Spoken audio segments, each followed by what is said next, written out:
जय बाबा श्याम, जय खाटू नरेश की जय, जय हारे के सहारे की जय।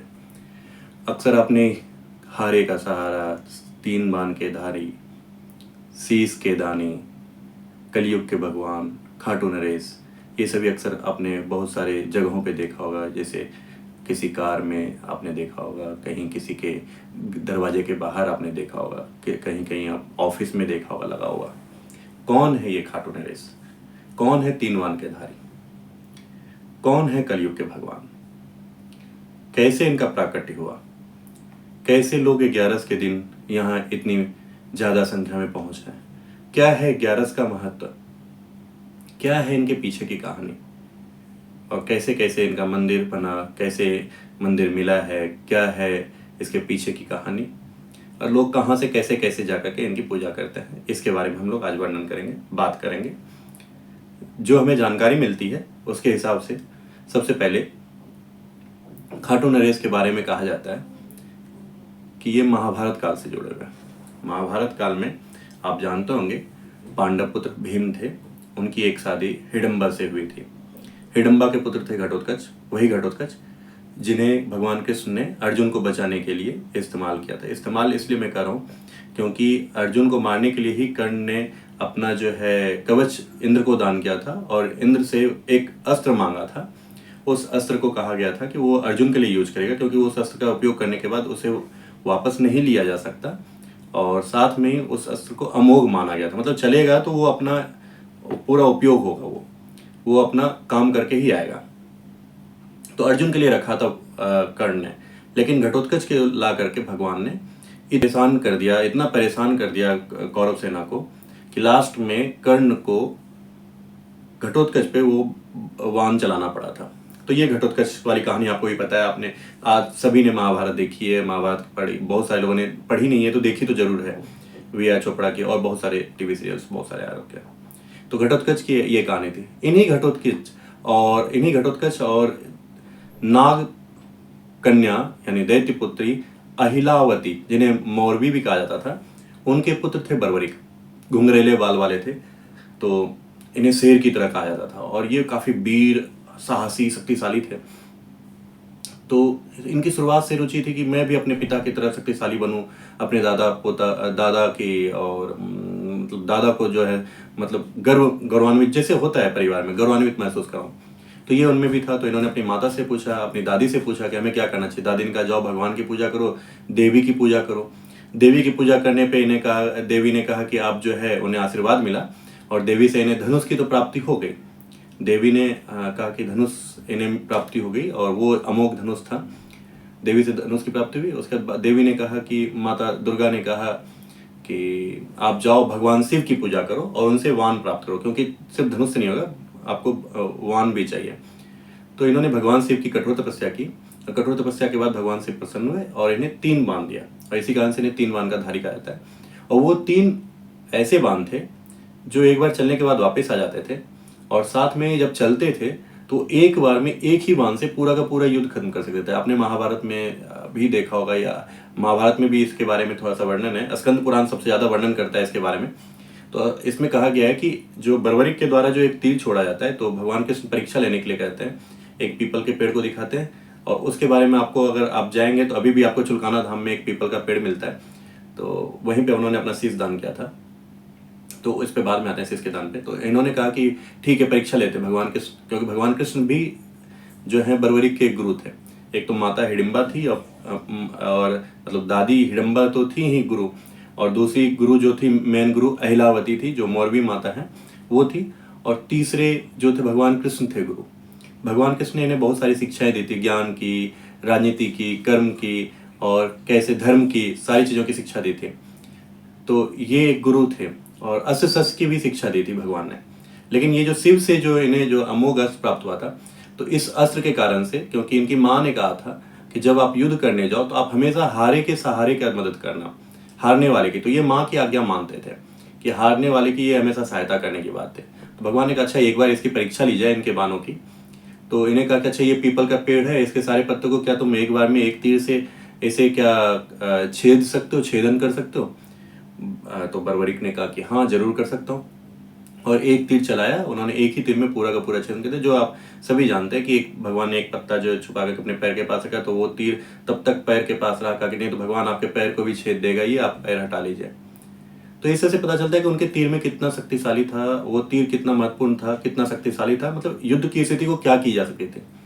तो भगवान अंतर्यामी भी थे, तो भगवान ने देख लिया कि ऐसे में तो स्थिति बिगड़ सकती है, युद्ध असंतुलित हो सकता है, जो निर्णय धर्म के पक्ष में होना चाहिए वो धर्म से दूसरे साइड भी जा सकता है, क्योंकि ये हारने वाले का पक्ष लेंगे बार बार। तो इस कारण से भगवान ने, जो गुरु थे खुद, उनसे कहा कि आप अपना शीश का हमें दान करो। और बर्बरिक उनको अपना गुरु मानते थे, गुरु उस समय की स्थिति थी, जो गुरु जो मांग लिया एक बार तो वो दिया जाता था, और बर्बरिक ने भी उसी परंपरा को निभाया, और गुरु ने मांगा उनका शीश, तो इन्होंने अपना शीश दान कर दिया। जो चुलकाना के पास, जो आज का चुलकाना है, वहाँ पे इन्होंने दान किया था, वो पीपल पेड़ के पास। आज भी आप जाएंगे तो वहाँ पे जो है बाबा श्याम के, जो बर्बरिक का जो धड़ है, वहाँ पे पूजा जाता है। चुलकाना धाम हरियाणा में पड़ता है। तो इस कारण से वो हुआ। उसके बाद भगवान ने कहा अच्छा ठीक है, आप पूरा युद्ध देखोगे, आगे की कहानी आपको पता है। इन्हें पहाड़ पे जो है रखा गया, पहाड़ पे से ऊंचे स्थानों पर रख करके इन्होंने पूरा महाभारत युद्ध देखा। अब महाभारत युद्ध के बाद भगवान ने इन्हें आशीर्वाद दिया कि आप कलयुग के भगवान बनोगे, आपको मेरा नाम मिलेगा। तो इसी कारण से इनको बाबा श्याम नाम मिला, और इनके सर को जो है भगवान ने उस समय नदी में प्रवाहित कर दिया। तो नदी में प्रवाहित कर दिया। उसके बाद आगे कहानी बढ़ती है, 10वीं शताब्दी के आसपास आता है। 10वीं शताब्दी के आसपास एक खाटू नामक गांव में एक पंडित रहता था। उसे एक स्वप्न आया। स्वप्न ये था कि एक मतलब एक जगह है यहीं पे खाटू में, वहां पे आप जाओ और वहां से बाबा श्याम का जो सर है उसे बाहर निकालो और उनका मूर्ति स्थापित कर उनको पूजो, उनका पूजा शुरू करो। तो उन्होंने कहा कि मैं कैसे ढूंढूंगा कि बाबा कहाँ पे हैं।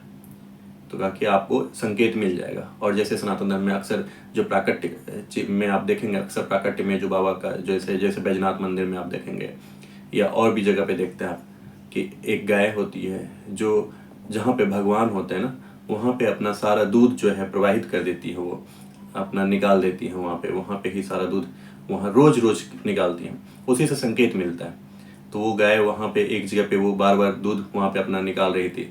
तो जब पंडित ने देखा कि अच्छा यही वो जगह है इसका मतलब, क्योंकि स्वप्न में आया था, तो उन्होंने वहाँ के राजा जो थे, राजा रूप सिंह चौहान को अपनी कहानी बताई थी। राजा रूप सिंह चौहान भी तैयार थे कि हाँ ऐसे ही है।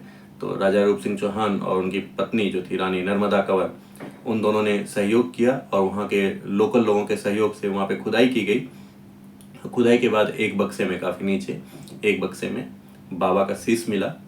तो शीश के साथ भी और भी चीज़ें मिली, जैसे कि मिट्टी के कुछ बर्तन के छोटे छोटे टुकड़े मिले, कुछ जो है पत्थर के टुकड़े मिले, मतलब चकमक पत्थर के टुकड़े मिले, अन्य छोटी छोटी कलाकृतियाँ भी वहाँ मिली थी। तो वो सब रखा गया है। खाटू में आप जाएंगे तो आसपास आपको कलाकृतियाँ मिल जाएगी पुरातत्व विभाग के पास। तो वहाँ पे जो जहाँ पे उनकी खुदाई के बाद उनका शीश मिला, वो अभी भी जगह है, वो श्याम कुंड के नाम से जाना जाता है। वहाँ पे लोगों को कहा जाता है कि आप जब एक बार स्नान करते हैं तो आपके चर्म से संबंधित रोग जो है खत्म हो जाते हैं। वैसे भी जो भक्त होते हैं वहाँ पे स्नान करने के बाद सुबह सुबह जाके आरती में शामिल होते हैं, भगवान के मंदिर में जाते हैं। तो वहाँ से बाबा श्याम के मंदिर वहाँ पे स्थापित की गई राजा रूप सिंह चौहान के द्वारा 10वीं शताब्दी में। 1027 में मंदिर स्थापित की गई। लेकिन मंदिर जब स्थापित किया जा रहा था तो 6 महीने मंदिर में करीब स्थापना में था। तो भगवान को कहीं तो रखना था, पूजा तो रोज करनी ही थी। अब मंदिर बनता रहेगा तो भगवान की पूजा कैसे होगी वहाँ पे। तो उस समय के लिए, कुछ समय के लिए, भगवान 5-6 महीने के लिए तो रिंगस आ जाते हैं। भगवान को रिंगस लाया जाता है, बाबा श्याम को रिंगस में रखा जाता है। वही रिंगस में जहाँ पे बाबा श्याम का भी मंदिर है वहीं पे रखा जाता है। वहाँ पे कहा जाता है कि 2 बार बाबा आए हैं। इसी कारण से जब भी जो भक्त हैं जो जाते हैं बाबा के दर्शन करने, वो रिंगस उतरते हैं। रिंगस में स्नान ध्यान करने के बाद एक निशानी लेते हैं। निशानी ले जाने की एक परंपरा है कि बाबा का झंडा होता है वो भगवे रंग का होता है, ऑरेंज होता है, और उसमें ना एक साइड बाबा श्याम की मूर्ति होती है, भगवान कृष्ण की मूर्ति होती है, कुछ मंत्र लिखे होता है। और वो कहा जाता है कि अगर आपको करना है तो उसका पूरा, अब बाबा श्याम के मंदिर से, जो रिंगस का मंदिर है, वहाँ पहले पूजा कर लें, उनकी पूजा, पताके की पूजा कर लें, और पताके को भक्ति भाव से भजन कीर्तन करते हुए आप लेके जाएं, बाबा के दर्शन करें। अक्सर जो हैं लोग ऐसे ही करते हैं जो भक्त होते हैं। 11 के समय ज़्यादा जाते हैं। 11 में मान्यता है कि 11 में जाने पे ज़्यादा भगवान सुनते हैं, क्योंकि जो बाबा का जो शीश प्राकट्य हुआ था वो 11 के दिन हुआ था। देवउठनी एकादशी था वो, एकादशी को ही 11 कहा जाता है, तो देवउठनी एकादशी के दिन प्राप्त हुए थे, इसलिए उनका जन्मदिन भी उसी दिन मनाया जाता है, कि बाबा का जन्मदिन के रूप में उस दिन को मनाया जाता है। तो आप देखेंगे कि इस तरह से एकादशी के दिन जो 11 का दिन है काफ़ी भीड़ होती है, इसे हर एक दिन आप जाएंगे तो वहाँ पे लोग जाते हैं, क्योंकि कलयुग के भगवान कहे जाते हैं, ये बहुत जल्दी सुनते हैं, ये हारते हुए किसी को नहीं देख सकते। जो सच्चे मन से जाता है उनकी बात सुनते हैं। और इसी में एक और है कि अगर आप अपने सारे कर्म को, अपने पाप को खत्म करना चाहते हैं तो 13 सीढ़ी होते हुए ही जाएं आप। 13 सीढ़ी का भी एक महत्व है। 13 सीढ़ी आप जब बाबा के दर्शन के लिए स्नान करने के बाद, श्याम कुंड से स्नान करने के बाद अपनी निशानी लेकर के जाते हैं भगवान के पास, बाबा के पास जाते हैं दर्शन के लिए, तो 13 सीढ़ी साइड से जब एंट्री कर देना, एंट्री पास से साइड वाले रास्ते को लेते हैं तो उधर से आपको 13 सीढ़ियाँ मिलती है। उसमें पहले सीढ़ी पे जाएंगे तो आपका पाप नष्ट होता है। इस तरह के 13 सीढ़ी से होते हुए, अब हालांकि 2 ही सीढ़ी दिख पाता है क्योंकि ऊपर से ढक दिया गया है, लोग नीचे नहीं देख पाते भीड़ के कारण, तो इसलिए उसको ढक दिया गया है, तो आप उसको क्रॉस करते हुए ही जाएंगे तो वहां से आपको सीधा दर्शन होता है भगवान का। तो 13 सीढ़ी का भी महत्व है अपना, एक अच्छा महत्व है। लोग उधर से जाना अच्छा पसंद, मतलब जाना पसंद करते हैं, क्योंकि उससे पाप की मुक्ति होती है और आपकी बात भगवान बाबा श्याम जो है जल्दी सुनते हैं। तो 13 सीढ़ी होते हुए जाना चाहिए श्याम जी के दर्शन करने के लिए। वहाँ दूध से, इत्र से, गुलाब से पूजा किया जाता है। तो आप मोर पंख का भी यूज किया जाता है, मोर पंख भी इस्तेमाल किया जाता है क्योंकि बाबा श्याम है। और हर एक लोग अपने अच्छे स्वास्थ्य के लिए, करियर के लिए, परिवार की सुख शांति के लिए, उन्नति के लिए, इस तरह की चीज़ें के लिए, बिजनेस में मतलब उन्नति चाहिए या हर एक काम में उन्नति चाहिए, तो इन सब कामों के लिए बाबा श्याम के पास लोग दर्शन के लिए जाते हैं। और बाबा श्याम उनकी मन्नतें भी पूरी करते हैं, और इसी कारण से उनकी मन्नतें पूरी होने के कारण ही आप देखते हैं कि वहाँ इतनी भीड़ होती है कि लोग 11 के दिन तो मतलब आपका जाना थोड़ा सा मुश्किल हो जाएगा। अगर आप बच्चे के साथ जा रहे हैं तो 11 के दिन जाने से बचें, अन्य दिनों में जाएं, क्योंकि बाबा हर एक दिन सुनते हैं। कोई जरूरी नहीं कि आप 11 में जाएं, हाँ जिनकी मन्नत है वो 11 में जाएं। बाबा श्याम आपकी जो मनोकामना पूर्ण करें। 17 किलोमीटर की आप यात्रा वही करते हैं जो मन्नत मांगते हैं। तो आप अगर चाहें तो सीधा भी दर्शन कर सकते हैं श्याम कुंड के, नहीं तो आप निशानी लेकर के भी राधा कुंड श्याम मंदिर से रिंगस से जा सकते हैं। जय जय श्री श्याम, जय बाबा श्याम।